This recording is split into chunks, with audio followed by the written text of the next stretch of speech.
Segor men, segor men, segor men, segor men,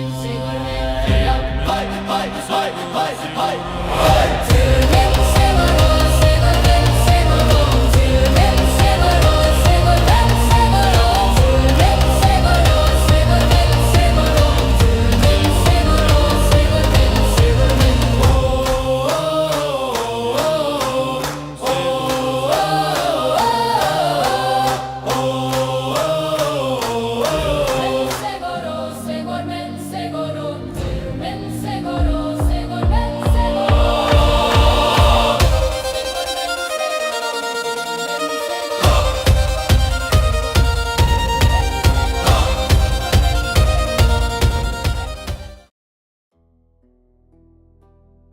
Good morning, everyone. Happy Saturday. Welcome to your heathen, also through Norse Pagan public prayer service. My name's Reverend Ben Kowalski-Gurek.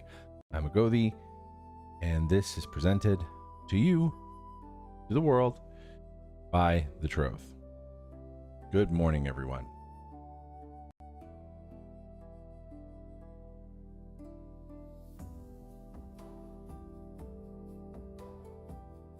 Thank you, Renata.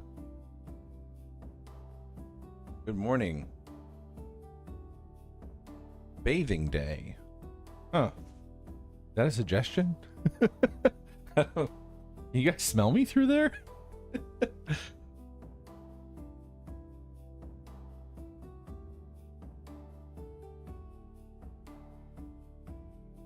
Thank you very much. Thank you for that blessing, Renata.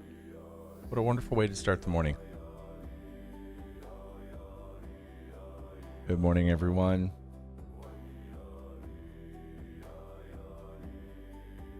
Of course, happy to see you all here. Wonderful to have you with us this morning. Let me go through what we're going to do. This is what the standard procedure is for our prayer services. If you've never been here before, it always helps to go through. So the first thing we're going to do is we're going to talk education, right? I'm not going to go through a prayer without first talking about where it comes from, the methodology that I use, and where I got the idea for everything. This thing over here, this threefold method, did not come to us directly from the sagas, the runes, or whatever. This was amalgamated and put together by me. So this is one person, one Gothi's way of practicing the religion, and I wanted to share with you where I got the ideas for those things, so you're not going out and doing something that you don't know where it came from because nobody told you, if indeed you do decide to take some of the stuff from this. Only after we've gone through each piece together, we're then going to do the prayer together, if you want to. Now, I can't see you, obviously, so I'm not here to judge whether you do this with us or not, whether you're here to observe, whether you're here to just learn a little bit more. Hey, what I'm here for too. But if you do want to play along, I do have the instructions up on the screen for you for each and everything that we're going to do to tell you where we're at in the prayer so that you can work along with me. Okay, after that's done, we then move into our Q&A. And that's just where you can ask questions about Norse paganism or also true or heathenry that you have. I am a Gothi, so I should be able to answer some of those questions. If you have questions about the Troth, I am the president, so I should be able to answer some questions about that as well. Those are the kinds of things, because I know that we do have newcomers here. If you have newcomer questions, we welcome them, absolutely. This is a space for newcomers, and we are happy and proud to have you here. Renata has said, in Germanic religion, Saturday, a Roman title, was called Bathing Day. They were a clean people. Yeah, because they bathed weekly. Yes, that was a thing. But thank you, Renata, for the history. I was hoping it wasn't like you could see the stink lines coming off me or something. It's time for a bath. Oh, and happy Pride. Yes. Happy Pride. Oh, speaking of happy Pride, I did get a special prayer request already from one of our board members of the Troth. Alex had wanted a prayer, so I just reminding myself of that for when we actually get into it. So let's get into it. Okay. So, where does this come from? Again, like I said, this is amalgamated. The prayer methodology we have here is amalgamated over the last 20 years of practice of asking questions and figuring out how a Norse pagan, also true heathen prayer works and what works for me. The first question that I had to answer, and maybe you've asked this question as well, is which way am I supposed to face? Is there a particular direction? Well, if you have an altar, if you have a shrine, if you have icons already in your home, you would face that. So as you can see right here, let me see my hand. Hello, that's my altar. I am facing it. But I am not going to make you go out and buy an altar. I think that's a little excessive. You just come into this religion and already someone's telling you to go buy some stuff. No, I'm not going to do that. You don't need an altar, and you shouldn't need to go out and acquire one until you are ready to do so. And whatever that altar is, again, the requirements is that it is an expression of your relationship to the gods. So whether you have an altar or not, if you have one, face that. If you don't, there's two directions mentioned in different parts of the literature, and they're pretty disparate. So one of them is mentioned, I believe, about the Anglo-Saxons, that they would face east towards the rising sun. And there's another one, I believe it's in one of the Norse sagas, that says people were facing, that a certain town or certain people or a certain person was facing north. Now this may have been because there was a special mountain that was up that way, but those are the two directions mentioned, east and north, and I combine the two. So I say, okay, well, if the sun is coming up, you face east. If the sun has set, you would face north. Okay, so east if sun rising, north if sun has set. And this way, you're always going to know which way to face. So either altar or east or north, depending on the time of day. Okay, we've got that out of the way. Now, the first thing that we pagans like to do is sanctify the space that we are about to pray in, or do any kind of anything, any kind of ritual, offering, prayer, whatever it is. We like to sanctify the space before we get into it. Why? Well, the spaces that we operate in day to day, and you know this too, the spaces that we operate in day to day are not always holy spaces, right? They are our workspaces. They are our fun spaces. They are places where our kids play, where we eat, where we sleep. You know, sometimes a lot of us are living in really, really small apartments. So everything is crammed together. Look, I'm in a basement. This basement is an office. This basement is a gym. This basement is a laundry room. This basement, it's so many, our rooms, our spaces are so many different things. So we make them sacred for the moment that we are using them, rather than trying to keep them sacred all the time. So how do we do that? Well, if you're old school, you know, hammer in the north, hail and hallow this holy stead. Hammer in the east, hail and hallow this holy stead. I'm getting better at the voice, but if you've seen the hammer right, you know, right? You know that the hammerite was the way that people used to do that, and people still do to this day. I think it's still a very common practice in heathenry to see the good old hammerite. And again, has worked for decades. People still do it. It's just, it was never for me. I don't think I ever really had the presence for it. It always felt very high magic to me, which of course it would, because it comes from Wicca. It comes from the calling of the corners, the calling of the watchtowers. So it always felt very high magic to me, and I could never get into it. The second one is the carrying of a torch around a sacred space. This one is based more in history, because I think one of the details we know about heathens from history is that they used fire in some way to sacralize the space. They don't say how they used fire, but fire was used.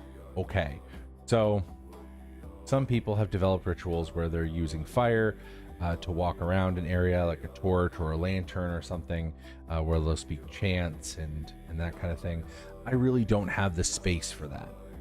Like right hand's touching a desk right now, left hand's now touching a wall.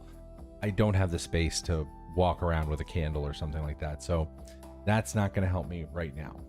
So, and maybe you don't have access to that kind of stuff either. So, got a little tip from our friends from the East. Get something to ring, like a bell, something to ding, like a singing bowl, or lacking all those things, you can always clap your hands. So ring, ding, or clap. We do that 3 times, and that is our blessing of the space. After we bless the space, I bow once towards the altar or towards the direction I'm praying in, and then I come to kneeling. And after kneeling, I bless myself, touch my hand to my forehead, say bless my thoughts, into my throat, say bless my words, and extend my hands in front of me, and I say bless my deeds.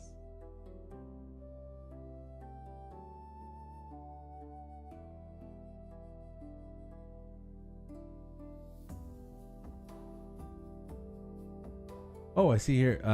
Someone wants to change their practice. It's fine if you do. I'm not asking anyone to change their practice for prayer or anything. Totally okay. Yes, it does come from Wicca, but that doesn't make it, again, I see heathens to this very day doing this, and I am perfectly comfortable with them doing so. It has been a long-standing part of heathenry. So if you do the hammer right, if you are a hammer right person, again, the only thing I usually think of when I think of the hammer right is I think that I'm like, that person's old school. That's usually what I think. I think that person, those are the 2 words that go through my mind, is old school. All right. Now, moving on to what do we say? Now we are in the prayer proper. What is it that we say to actually start praying? Well, I wish I could tell you that I have an actual prayer here for you from ancient times that has come all the way to us completely unchanged, and there is no such thing. I'm sorry. There's no clear or definitive heathen prayer where it says on a piece of paper, like, yep, this is what they used to say all the time. They would say this exact thing. No. What we do have, though, thankfully, is a lot of poetry. And some of that poetry does actually fit really well with prayer. 2 such verses come to us from the Sigdrifamal, which is the Hail Day, Hail Sons of Day verse, and the Hail the Gods, Hail the Goddesses verse. If you've never heard these verses before, you're going to hear them in full. A lot of us heathens out there have them memorized already. So I picked them to lead off our prayer just because it's something we can all participate in, I think. So whether it's you hearing it for the first time or you're an old timer at this, I do modify mine slightly, but when you get to the section of the prayer, the text will be up on the screen for you to read. Okay, so if you want to play along, that'll be there for you. Okay. After saying those 2 verses, we then go into free verse mode, and that is when we are off to the races. So that's when people can send in their requests. So I would recommend chat if you have requests for this morning. Thor, Odin, Freya, if you have requests for gods or goddesses that you'd like to have a verse for, I will do my best to come up with one. I am not the best freestyler in the entire world, so do forgive me if I have to pause or take a break to think, okay, what am I going to say? What am I going to say next? It's always going to be built on that same structure, though, that the Hail Day, Hail Sons of Day verses are built on. So we're going to keep going along with that. So it'll be like Hail Day, Hail Sons of Day, Hail Night and her daughter. So it'll be like Hail Thor, Hail Son of Odin and of Earth, Hail our protector and our sustainer. You'll get it when you go along. It's quite easy of a structure to pick up and to use yourself. So we'll do that. And after each verse, I prostrate. So that's full face down, hands down. So speak the first verse, face down, hands down. second verse, face down, hands down, up, but up, but up, but up, and on and on and on we go until we come to an end. So once we get to that end, we then will start to meditate. So once we reach the end of our verses, about 2 minutes, I like to spend in a quiet meditation. What I like to meditate on is the idea of prayer as the divine encounter, which is us. This is our moment with the gods to feel their presence, right? To feel their goodness in our lives, in this sort of dedicated moment for that. And then I ask myself, how am I going to take this moment out into the world around me through seeking wisdom, through speaking kindly and truthfully towards others, and through doing good deeds? How am I going to do that today, tomorrow, the next day, until we meet again, right? Until we have that moment once again with the gods. How are we going to behave in such a way that respects and cherishes this moment that we are having now? So it's sort of like until I see you again, what am I going to do to honor the fact that I saw you today? Does that make sense to you guys?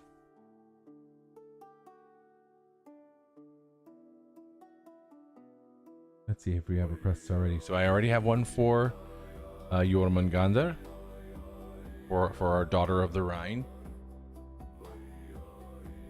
I have one for Air, of course. Oh, I am so sorry to hear about the sudden heart attack, Senpai. But yes, prayers for her healing certainly be. We also have Air again. Okay, so we have more Air.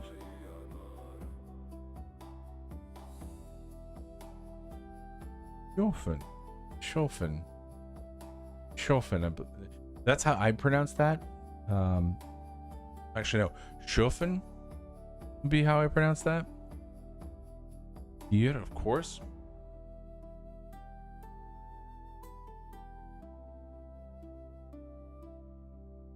Anyone else?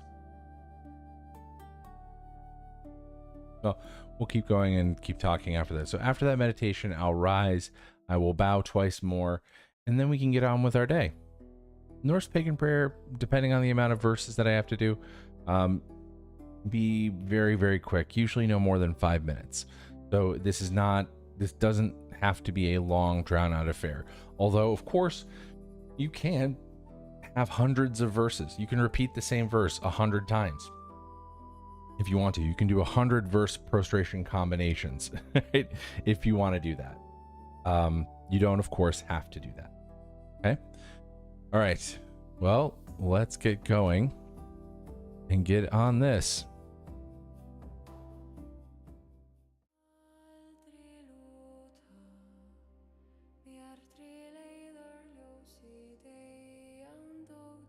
Once again, instructions will be on the screen.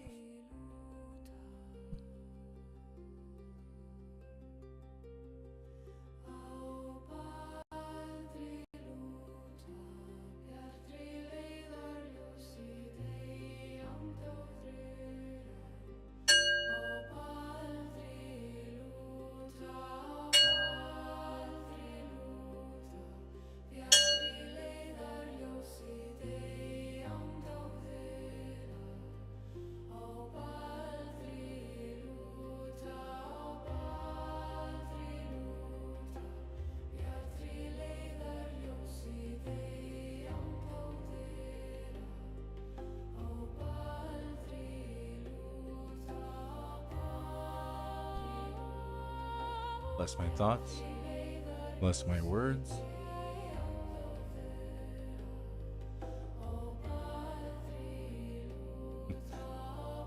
Words, bless my deeds.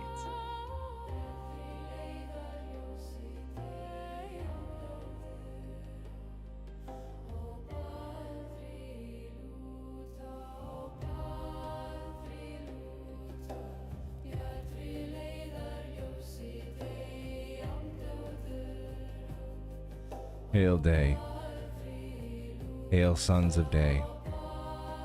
Hail night and her daughter.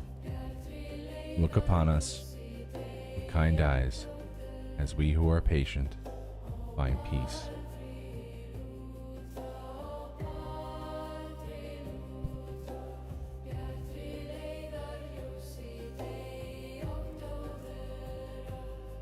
Hail the gods. Hail the goddesses. Hail the ever-giving earth. Bless us with wisdom, kind words, and healing hands, lifelong.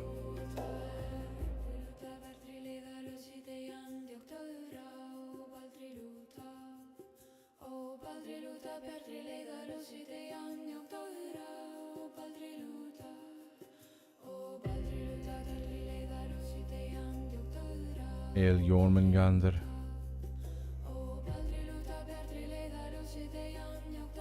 Hail to the spirit of the Rhine. Hail to the earth's great protector.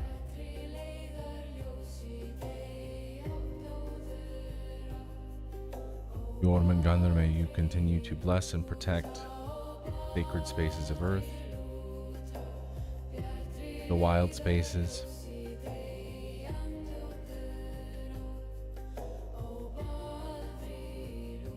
may you bless and protect all life therein.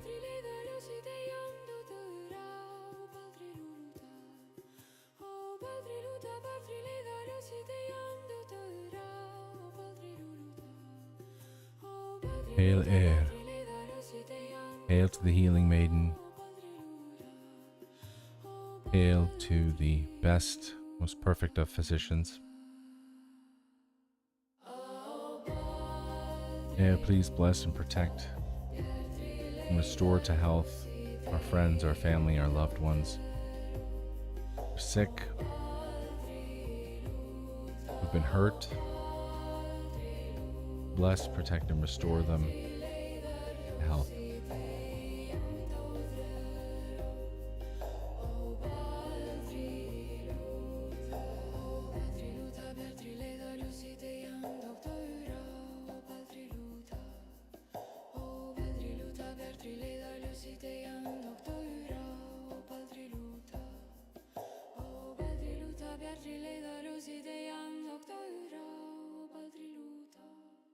Hail Shofen. Hails the goddess. Hail to the connector.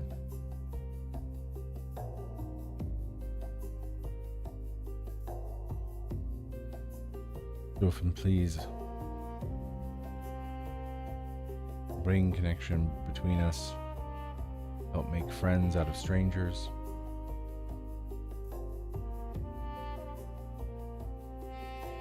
Help us to become better friends, better family, communication, and genuine pursuit of understanding.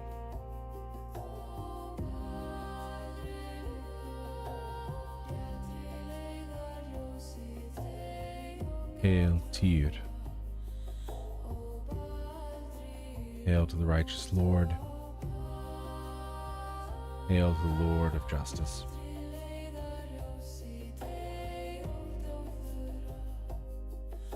Here may you guide and protect those of us who seek justice when injury has been done. Protect them through the long and protracted fight for recognition, for redress,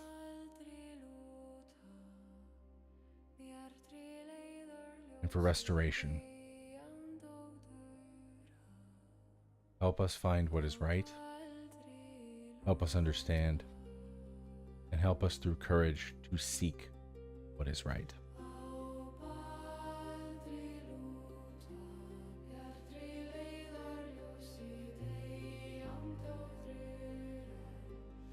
All right, now let's take 2 minutes to meditate.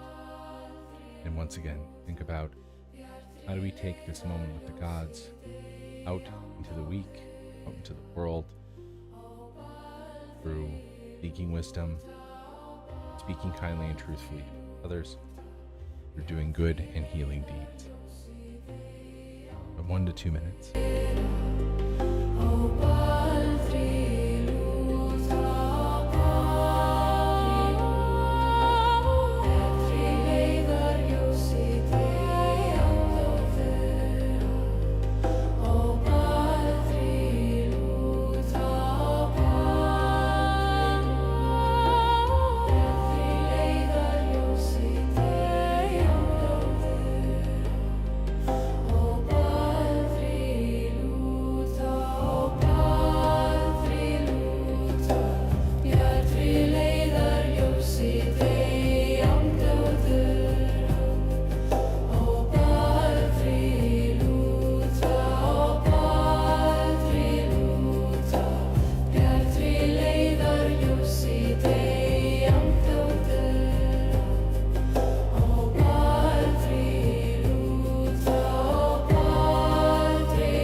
Thank you all for joining us for your morning prayer service. As you can see, there's nothing to it.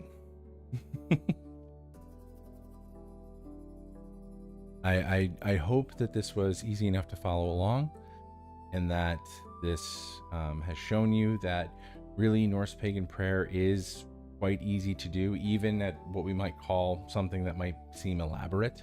And actually mine is one of the more physically involved that I've seen. But as you can see, it can be done. It can be done by, and there are modifications so that just about anybody can do it. So no special training required, anything like that. No special equipment. You, gods, and in my case, a cup of tea. So, did we have any questions about what we just did? Or do we have questions about, in general, Norse pagan, also through heathenry? Any questions about, if you have questions about the Troth as an organization, like who's putting this on? Happy to answer those as well. Let's see who's here today. Sorry you're late. Oh, well.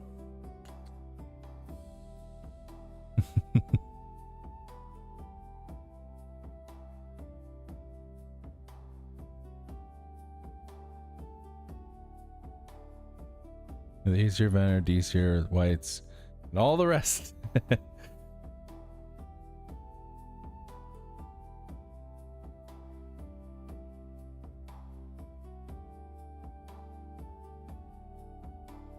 Yes, of course. Yeah, I mean, we'll watch the replay later. You've also made it in time for questions, so hey, you can always ask me what we did. And of course, you know, there's a full, you know, if you watch it back in the VOD, you're going to get a full explanation of why we do it. Then you're going to see us do it, and then you can do it at home if you want to. And easy peasy. Working nights. Oh, I hear you. I used to have to work. I had a shift. I had the 9 p.m. I was a 9 to 5er, but like not the 9 to 5 that you want to be. So yeah, it was 9 p.m. to 5 a.m. That was my overnight shift. I don't know if that's yours too. I know a couple who do like midnight to 8 a.m. But yeah, my shift was 9 p.m. to 5 a.m. It was brutal. It was brutal. Any good books to learn from? Plenty of books. There are so many books, but it depends on what you're looking to learn. I think Patty LaFile's Practical Heathen's Guide still holds up for the most part. I think a lot of people still get a lot of their information from that book, whether they want to admit it or not. So that intro book still holds up, and the reason why I would specifically look at it is for her, not for her thoughts on like history, but her thoughts on practice. Because she is telling you, she is giving a documented account of like how people in that time, this would be like the early 2000s, how we used to practice. And I know this because I'm part of her kindred. And I know these things are things that she did and things that we did. So she is accurately telling you how at least one person practiced at that time. That's one person who can help. Another good resource is Our Troth. It's pretty dense though. So there's Our Troth Volume 1, which is really thick. That's the history book. Then there's the 2 and 3, which are more about the gods and goddesses and practice. So those would be 2, and those are the gods and goddesses one. I think is important because it incorporates modern perspectives, as does Volume 3, which incorporates modern perspectives, which is like, yes, it gives you the history of holidays. Yes, it gives you the history of some of the rituals, but it also tells you how people do them today, which is really, really important and really lacking in a lot of the more historical books, because it's not going to tell you how people are doing it right now, because to them it's a dead, I mean, to most anthropologists this is a dead religion, right? They're studying an ancient religion that is no longer practiced. For us, we need resources that actually tell us how the religion is being practiced today by people. You know, an anthropologist isn't going to tell you about the hammer rite. And even though not everybody does it, and even though people say it's not historically accurate, people still do it. And it's important for us to know about it, because we're going to go into spaces where people are doing it, and, you know, it can be confusing.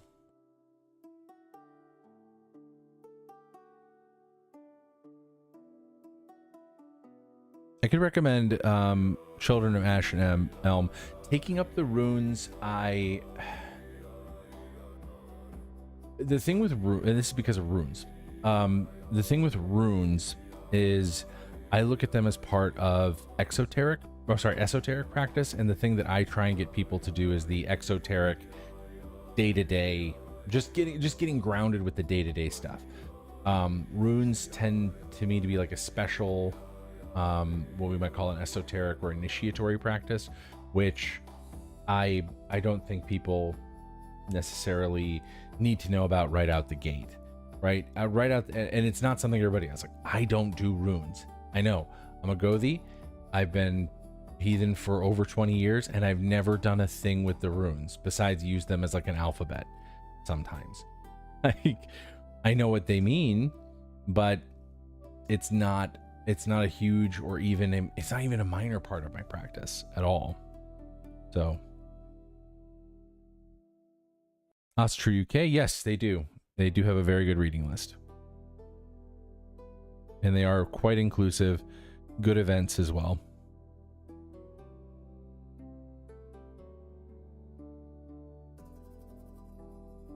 Yep, religion is alive. That's true. I agree. All right, King, you go do work. Sorry, I'm just catching up on chats now.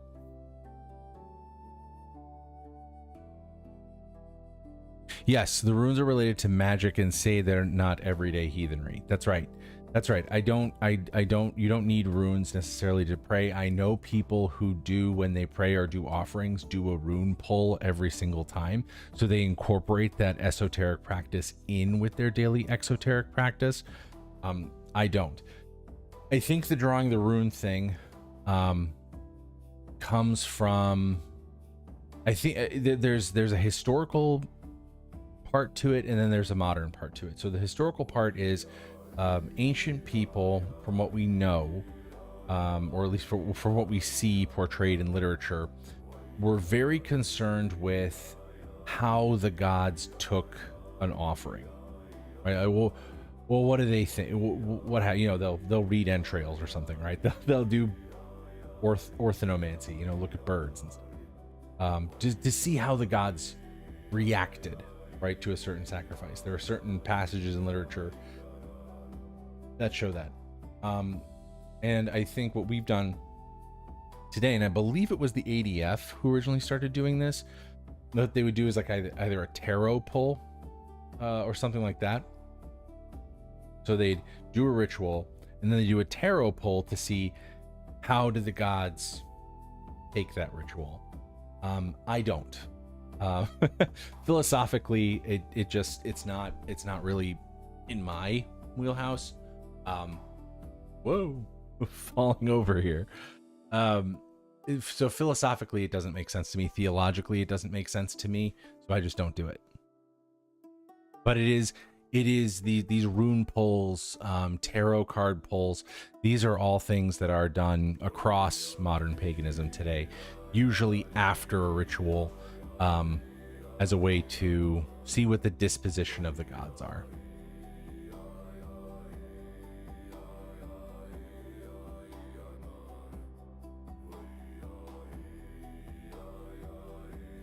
I use the runes, but irregular. Odin has runes on his staff. Learning stay there. I don't practice daily because magic saps my energy. Yeah, esoteric practice and ecstatic practice. I've seen people do Scythe. I've never done it myself. I've seen people do it. It looks draining. It does. It looks exhausting. So I got a lawn to mow and I have a 6-year-old to take care of. So, me getting knocked out all day because I traveled the 9 worlds in my mind, it just is not, it's not an option. It might have been when I was younger, but, the gods know I certainly would do a lot of stuff to myself that that probably would knock me out for a day. That's, wasn't traveling 9 worlds. It was traveling to 9 different bars in one night. That would be that was 9 different clubs in one night or something. That would be more my speed. Mowing the lawn. That's right. Gotta keep that blade sharp, All right, folks. Thank you so much for being with us this morning, on this Saturday morning or afternoon, wherever you are, whatever time it is. Thank you for spending the time with us to do this prayer service. I am always grateful to have people in the chat to talk about Norse pagan is also true, and heathenry. It is really important right now. These spaces are very rare. The kind of recognition of our religion is, I know that there's people right now in the United States who are very concerned and very frightened about what's going on here. I know that's for sure.